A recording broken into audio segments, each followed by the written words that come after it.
वृंदावन के निकट एक गांव में भगवान श्री कृष्ण के एक दयालु भक्त थे जिनका नाम था राम सिंह। उनकी एक दवाइयों की दुकान थी। दुकान के एक कोने में भगवान श्री कृष्ण की एक छोटी सी तस्वीर लगी थी।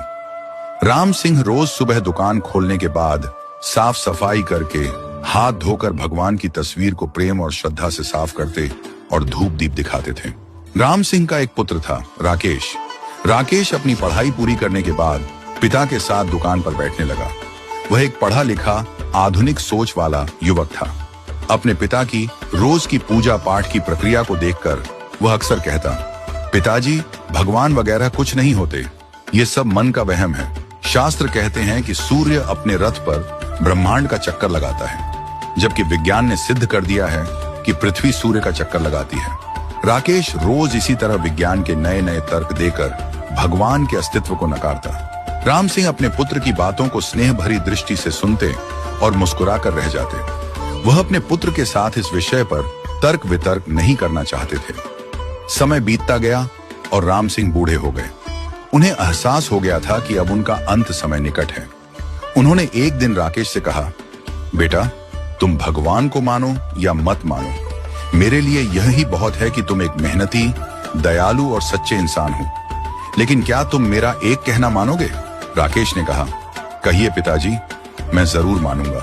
पिता ने कहा, मेरे जाने के बाद रोज दुकान में भगवान श्री कृष्ण की इस तस्वीर को साफ करना, और यदि कभी किसी परेशानी में फंस जाओ तो हाथ जोड़कर श्री कृष्ण से अपनी समस्या कह देना।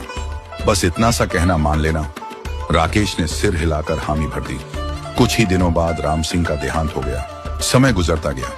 राकेश अब दुकान पूरी तरह से अकेले संभालने लगा। एक दिन बहुत तेज बारिश हो रही थी। ग्राहक भी कम आ रहे थे और ऊपर से बिजली भी बार बार जा रही थी। राकेश ऊब कर दुकान पर बैठा हुआ था।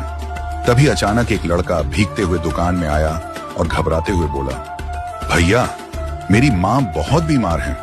डॉक्टर ने कहा है कि अगर 4 चम्मच यह दवाई तुरंत पिला दी जाए तो ही उनकी जान बच सकती है। क्या आपके पास ये दवाई है? लड़के के चेहरे पर राहत की चमक आ गई। लेन देन के बाद वह जल्दी से दवाई लेकर चला गया। थोड़ी देर बाद जब राकेश ने काउंटर पर निगाह डाली तो उसके पैरों तले जमीन खिसक गई। उसकी नजर वहां रखी एक शीशी पर पड़ी। ये वही चूहे मारने की दवा थी जो एक ग्राहक वापस करके गया था। बिजली न होने के कारण राकेश ने वह शीशी काउंटर पर ही रख दी थी और अंधेरे में गलती से उसी शीशी को दवाई समझकर उस लड़के को दे दी। राकेश का दिल जोर जोर से धड़कने लगा। उसके मुंह से अनायास ही निकल पड़ा, हे भगवान, ये क्या कर दिया मैंने? वह लड़का अपनी मां को जहर पिला देगा, ये तो अनर्थ हो गया। तभी उसे अपने पिता की कही हुई बात याद आई। उसने तुरंत भगवान श्री कृष्ण की तस्वीर के सामने हाथ जोड़ लिए और कांपते हुए बोला, हे प्रभु, पिताजी हमेशा कहते थे कि आप हैं। अगर आप सच में हैं तो इस अनहोनी को रोक लो। एक मां को उसके बेटे के हाथों जहर मत पिलाओ। कृपा करो प्रभु, कुछ चमत्कार कर दो। राकेश का मन व्याकुल हो उठा और वह आंसू बहाते हुए भगवान से प्रार्थना करने लगा। तभी पीछे से भैया। राकेश ने पलटकर देखा तो वही लड़का खड़ा था। उसके कपड़े कीचड़ में सने हुए थे। वह हांफते हुए बोला, भैया, मैं फिसल गया था और शीशी भी फूट गई। प्लीज मुझे एक और शीशी दे दो। ये सुनते ही राकेश को लगा जैसे किसी ने उसके सिर से भारी बोझ हटा दिया हो। उसकी आंखों से झरझर आंसू बह निकले। उसने तुरंत सही दवाई का पैकेट निकाला और लड़के को दे दिया। अब उसकी नजर भगवान श्री कृष्ण की तस्वीर पर गई। वह तस्वीर मानो मुस्कुरा रही थी। राकेश के दिल में एक गहरा भाव उत्पन्न हुआ।